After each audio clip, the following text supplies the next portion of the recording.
Welcome to the Canny Conversations podcast. Conversations with a cause, with social entrepreneur Safaraz. Hello and welcome to Canny Conversations.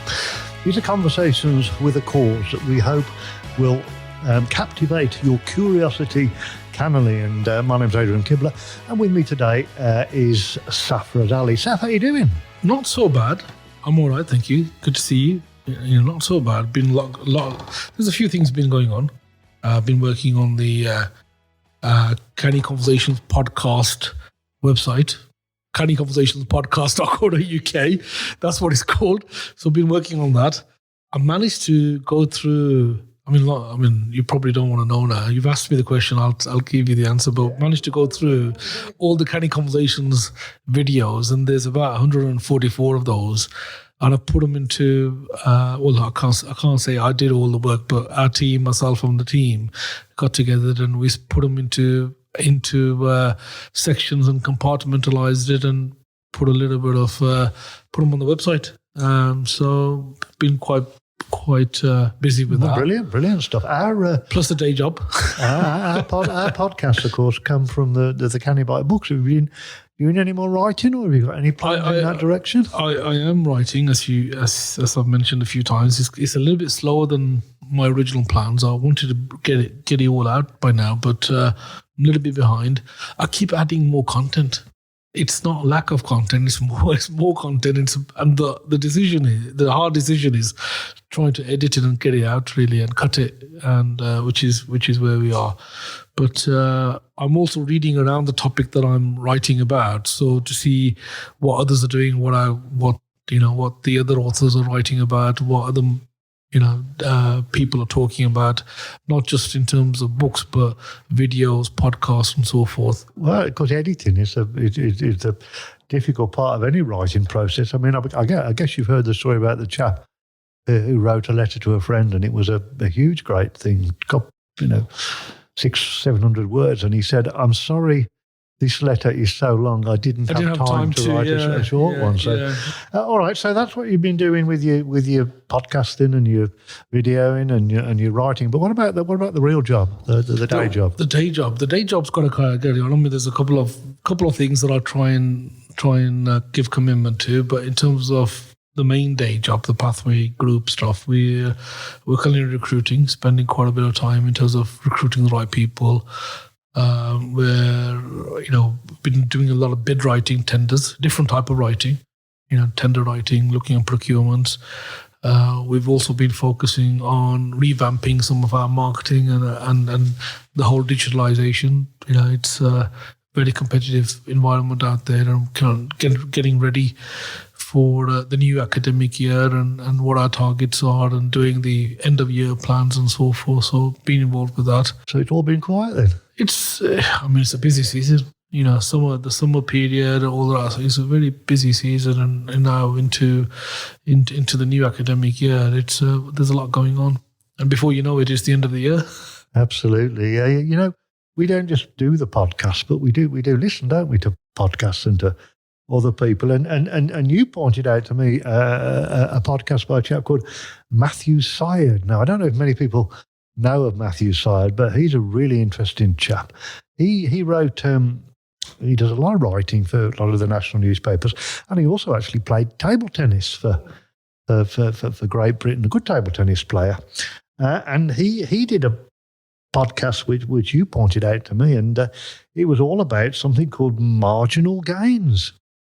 So why don't we have a chat about marginal gains? What do you think? Yeah. I mean, OODA loops and all the rest of it. I mean, he talks about rebel ideas. I mean, I got to know about Matthew Syed originally when he was doing the review of Sky News, the paper review. And since then, I've been sort of following him on, LinkedIn and various other formats, and, again, on his website and so forth. And I had a look at or listen to a few of his books on Audible. Rebel ideas and so forth, and he's a very interesting chap, and he talks a lot about leadership, a lot about improvements, and again being a sports person, and a lot of it is all about getting that small 1 degree difference or 1% difference, and to that competitive advantage In terms of marginal gains, I mean, we've spoken about it previously, and I wrote it in one of my Kenny Bites about David Brailsford, and you and I know we've spoken about David Brailsford before, but he's the chap who was the head honcho, I'll say, or Sir David Brailsford now. He was the head honcho, the head of the UK cycling team, as you know. That's right, and also the head of the Sky pro cycling team, which is now, of course, Ineos Grenadiers. Grenadiers, yeah. You did well to pronounce that. I mean, one of the things that Sir David did was he, and I know this is something you've spoken to me about in the past. Sometimes it's not the big idea, the grand plan that can make the difference, but if you break a process down into a lot of smaller things, and you can get a little bit of advantage on each of those, it can make a huge difference. I mean, what Sir David did was, when he was looking at the performance of his cyclists, he looked at things like the clothing. Was it aerodynamic? Was it comfortable? He also looked at things, like when they were on a race, a stage race over a number of days. He made sure that they had their own pillow. They took their own pillow. Whether they took their own teddy bear with them, I'm not sure, but they took their own pillow with them so that they would have the opportunity of getting the best possible. It's an interesting story, isn't it? Because the people are making fun of the whole process of, where is this going to end and so forth, and even sort of toilet humor came in and various other things came in. But as you said, the mattresses, the pillows, the amount of sleep, and going into really real finite detail in every single nook and cranny, really.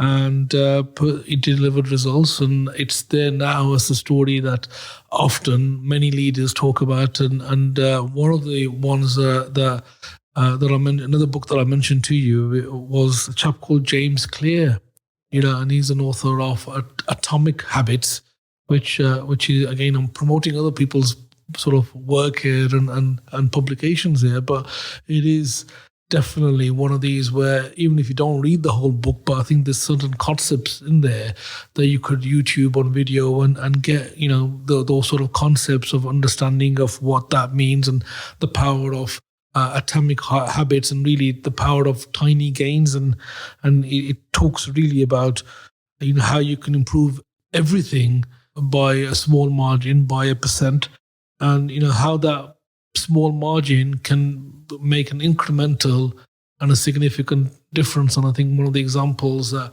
James Clear is very well known for is about saying that if you make 1% improvement every day, then at the end of the year, you're going to be something like 37 or 38 times better in terms of where you're going to be in terms of positioning. So it's just 1% every day, 365 days a year, will get you to a position where you're 37 times better than you were when the world started 365 days ago. And on the other side, it's small losses or 1% worse every day. If you're 1% worse every day, then you're going to be in a position where you're something like, I don't know, at 0.03 of where you would have been. So, you would have lost nearly everything. So I think it's a fantastic read.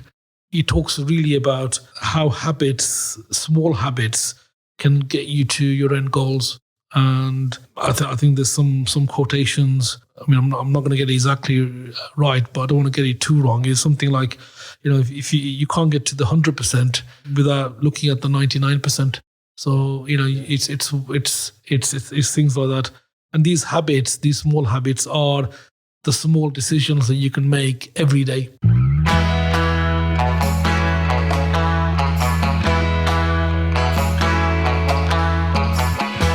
But of course, it's not just the practical as well. It's a psychological impact that small changes can make. I mean, I don't know if you can remember. Do you remember when England won the Rugby World Cup? They beat Australia in the final, and Sir Clive Woodward was in charge at that time. And one of the things that he always used to get his teams to do at half time, he always got them to put on a new kit. a new clean piece of kit. And that wasn't just because he wanted them to look good, because, it was all part of this philosophy that the first half has gone, we're going into the second half, whether we've done well or badly in the first half, that's in the past. You're in a new strip and we're starting again. And that was all about the psychology of getting people to genuinely feel that they were, and it was a marginal gain. But he used to reckon that it made a huge difference to the performance of the players. But from a business perspective, any tips, any thoughts about the marginal gains that you can apply? I mean, before we go into the business part of it, I mean, I remember the bus. I think there was a fantastic reception. Yeah, definitely memorable. And it's not just about sport, is it? Anyway, we're now going on to business, but it isn't just about sports. But I think sports gives you the examples that we sometimes need to relate to personal life. And it's like, I think you and I have spoken about this in the past where, if we're trying to pretend to be or we're trying to do a marathon immediately, or if we sign up to the London Marathon or any other 5K run, even as an example, and if we've never really prepared for it or done any exercise, we're not going to win, are we? We're not going to get much gains. But if we were consistently sort of preparing for it, though sort of walking as a habit and running as a habit and making the habit so easy that we can't say no, then we've got more chance of success. And success does breed success. Having small wins is like weight loss or whatever. And these are probably not the best examples for myself, but, it does lead you on to having that winning mentality, the winning mindset, and hopefully gets you to go further and improve. But going into the question you said in terms of business and making improvements, I mean, we, in our organization and organizations, I'll say, we continuously have to look to provide value in what we do. I mean, I've mentioned tendering right at the beginning, procuring contracts, and a lot of it is innovation.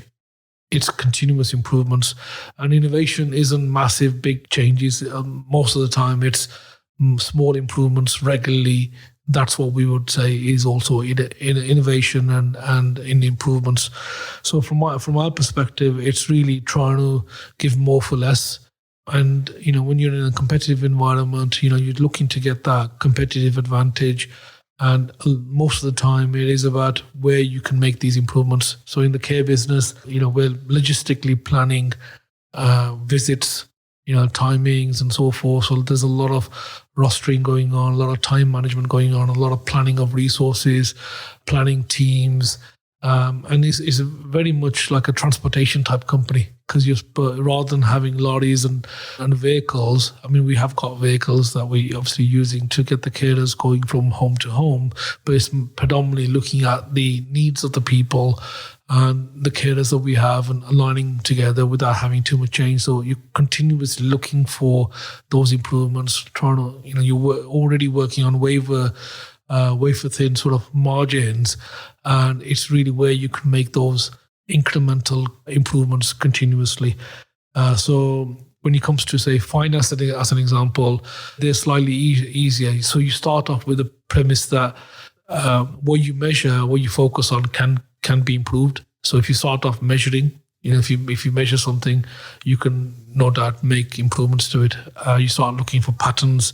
You start looking at the data.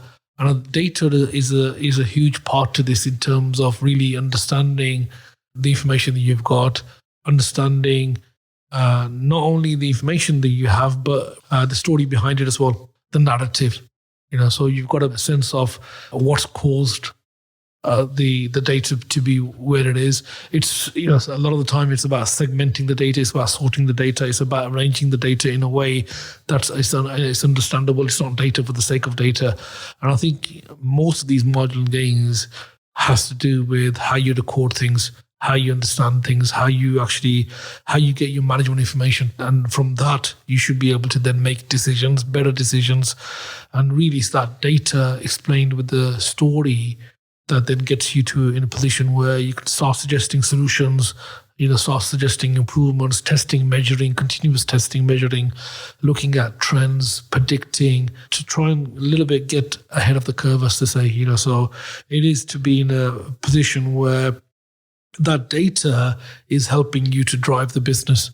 And if I go back to the examples, one of the examples that I know you and I have spoken about, and our listener will probably think, we have what sort of conversations we seem to have. But one of the conversations you and I have had is sort of looking at, how, say, 1% reduction in sort of stock. What would be the net gain for that? I think the key with marginal gains, in my opinion, is about sustainability. It's about doing something and doing it regularly. I know somebody who went to the doctor for an MOT, and they went. They didn't exercise a lot, and they ate and drank rather too much. And at the end of the MOT, because they knew the doctor quite well, and they said, "Well, what's the verdict, doc?" And the doctor said, "Well, if you're reading any books, I wouldn't make them long ones." Oh, so he said, is it that bad, doc? And the doctor said, "Well, yes." He said, "You're not in good condition at all." And he said, "Right, doc, I promise you, doc," he said, I'm gonna start running 2 miles every day, and I'm gonna cut myself to 1,500 calories a day." And the doctor looked up and said, "No, don't do that." She said, "Do something that you can sustain." She said, "I'll be quite happy if you go out and you promise me you'll walk for 15 minutes every day and you'll cut out the biscuits and the crisps and the beer. I'll buy that."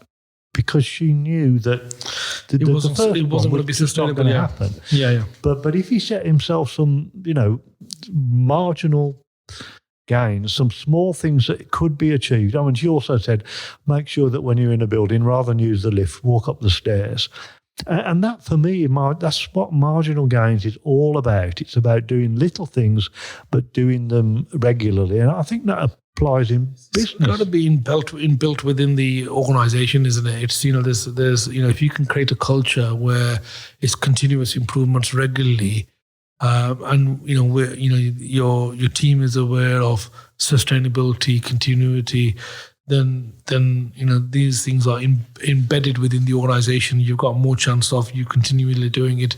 So going back to what you're measuring, what you hopefully will improve, goes back to your sort of KPIs, key performance indicators. What are those, and how you measure progress, how you measure success, and it's the journey that you're on in terms of reporting on that, and then it falls about how do you make that habit so easy that you're not gonna say no to it, and how do you keep that going? Some of that could be about communicating. Some of that could be in terms of having accountability partners. Some of that could be committing yourself publicly as well, in terms of where we are. So you're committed to the cause, really creating an environment, a team environment. So the ownership is with everybody. It's not just one person who is there to continually look for these gains. It's a team effort, and you're all pushing in that same direction.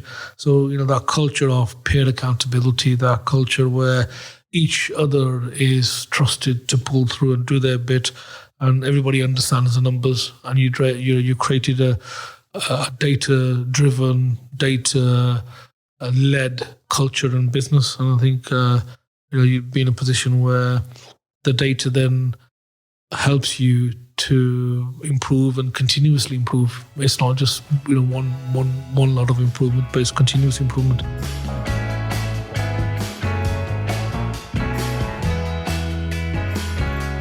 Planning is, it can take a little bit of time, but it can be enormously productive in terms of making marginal gains. I don't know. Have you ever come across the 4 boxes program with time management? Oh, the urgent, important, urgent, important, and non-urgent, non-important, and important, and yeah. I mean, as you say, urgent and important, which is the house is on fire, so we better get out. That speaks for itself. And then there's the one that so often gets neglected, which is the important but not urgent. In other words, the thing that you can put off. It is important and it'll make a lot of difference, but you haven't got to do it today. And so much gets left in that box. And we all tend to spend our time on the non-important and the non-urgent. We often spend so much time on the things that are not important, but they appear to be urgent. And then, of course, the not urgent and the not important, basically don't do them, just don't bother. But that's, for me, a very good example. I'll tell you another example a practical example from business of something which was very simple and didn't cost very much, but made a huge difference.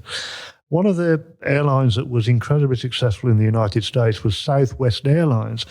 And they were a short, in United States terms, it's a big country, but they were a low-cost internal carrier. And what they decided to do is they wanted to try and reduce the turnaround times when the aircraft were on the ground, because aircraft are expensive things and they cost a lot of money, and they're better off in the air earning than just sitting on the ground not doing so. One of the big factors with that is the turnaround time, between landing and taking off with the next load of passengers. So they introduced a very simple scheme where they paid everybody in the company, or everybody on each flight got $50 if they met the turnaround time. And $50, it's not a lot of money. It wasn't a lot of money. If you're a pilot or a captain, it's not a lot of money. But if you're one of the other team members, like who cleans the aircraft or does some of the other jobs, it's quite useful to have an extra $50. And what they found was that by introducing this scheme, there was a lot of peer pressure from the people like the aircraft cleaners and the maintenance people who were not so well paid. There was a lot of pressure on the pilots and the other members of the team to meet the target, and that cost peanuts really in terms of what it costs to run an airline. But it made a huge difference. It was a huge marginal gain, and of course applied across the whole fleet. And there were a lot of airplanes in that company when it was doing very well, and it made a huge difference. It cost very, very little, and for me that was quite a good example of a marginal gain from just doing a bit of thinking about what you can do. I think every business, to a certain level, if they can start understanding and breaking down their business processes, they can start questioning why they do certain things and how important that is, and it's really mapping that out. But you start off with really questioning your business process, understanding your business process, understanding the journey. And, whether it's a customer journey or whether it's a journey in terms of recruitment or whatever the case is, breaking that process down and then looking at where can we slice things in terms of improving. What can we do in terms of, customer experience? What can we do in terms of the quality? What can we do in terms of cost savings? So it's not just about cost savings. As a result of that, hopefully the end result will be that the customer gets a better service. The business creates a high-performance culture, high-performance team, and as a business, you're delivering more. And it is about really squeezing that more out, and part of that will be understanding, firstly, about recording certain things. And, there might be certain things that are just not recorded. People do certain, but, when we talk about processes or activity, there's no recording mechanism. So you've got to start off with measuring, testing, measuring really, and measuring is your first journey into this, and but measuring the right things in the right way and being able to do something with it. That seems to be the key, really, that data-driven culture. But it's also getting that information back so you can in a way which is the right level of information, not too much information at the right time. Is it reliable? If you get that right information, then you can make certain decisions. And it's continuous improvement and continuous testing, measuring, and really being able to do those what-if analysis and what-if opportunities, really. Not just for the data, not just for a data for a tick box purpose or a data for the sake of recording purpose, but really understanding the purpose behind it is to make those continuous improvements. So that's your general sort of take on this, and I think we all can learn lessons from this. We spoke about sports, we've spoken about business per se, but it really is about optimizing and performance driving. And we all, I think, in our organizations want to have a high performance culture, high performance environment. Really, it is about reduction in some cases, but it's about really getting more and really understanding that and put it together, really. In the little bit of time that we've got left with this episode, I just want to just throw in one bit of caution. I think the problem is that all these things are great, but the challenge, I think, is making sure that, people don't say, oh, this is a really good idea, and then they do it for a couple of weeks and then they revert back to type. I mean, that's a really big problem. Let me just very quickly give you an example. I'm a very poor golfer, but I've got somebody who's helping me with my golf, and he showed me a new way of gripping the club, which feels a bit unnatural, but we did some work on it, and I find that, out of my long shots, I'm getting a sort of an extra 10, 15 yards out of the shot.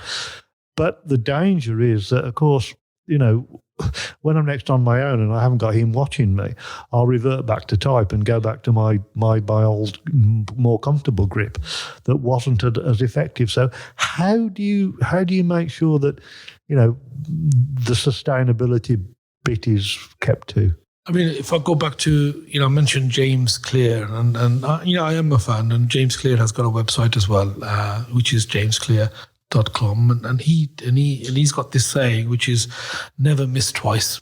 Be in a position where, make the habit so easy, really make it easy.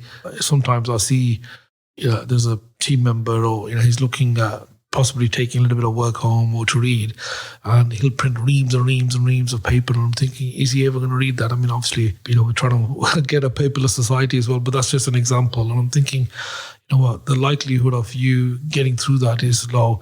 So you start off with small habits, isn't it? Whether it's reading half a page or whatever, and make the habit so easy that you can't say no. A lot of it, I think, is to do with getting to be in a position where that habit becomes habitual. It becomes a way, habit becomes a habit, a way of life. So your activity becomes habitual. But different things like peer accountability. You've got two team members working together. You've got what you measure can be improved. So if you're not measuring anything, and it's all of these sort of things collectively. And he's having that sort of sense of direction. So on this particular topic, I think there's a dearth of information out there, and anybody who wants to look at marginal improvements, marginal gains, 1 degree difference, or any of those sort of, people use those titles interchangeably, do have a look at David Brailsford. That story itself is a remarkable story. And that whole journey, that's definitely interesting. James Clear, I've said this upteen times, I can't recommend that book enough, really. It's fantastic. Not just the book, the website, the videos, the other podcast that James Clear does. And I think just having that in your DNA will make no ends of improvements in your life generally, and no doubt in your business as well. Absolutely. And while we're recommending books, I mean, Matthew Syed, we mentioned at the very beginning, an excellent book called Black Box Thinking, which I would recommend to anybody.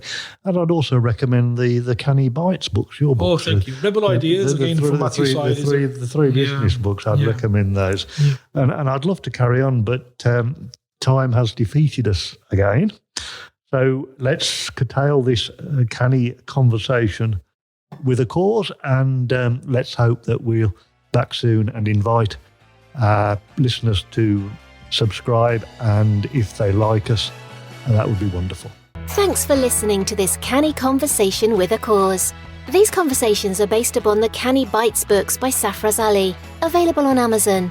To find out more, go online and visit Saf's website, pathwaygroup.co.uk, or join him on social media. He can be contacted at safaraz@pathwaygroup.co.uk.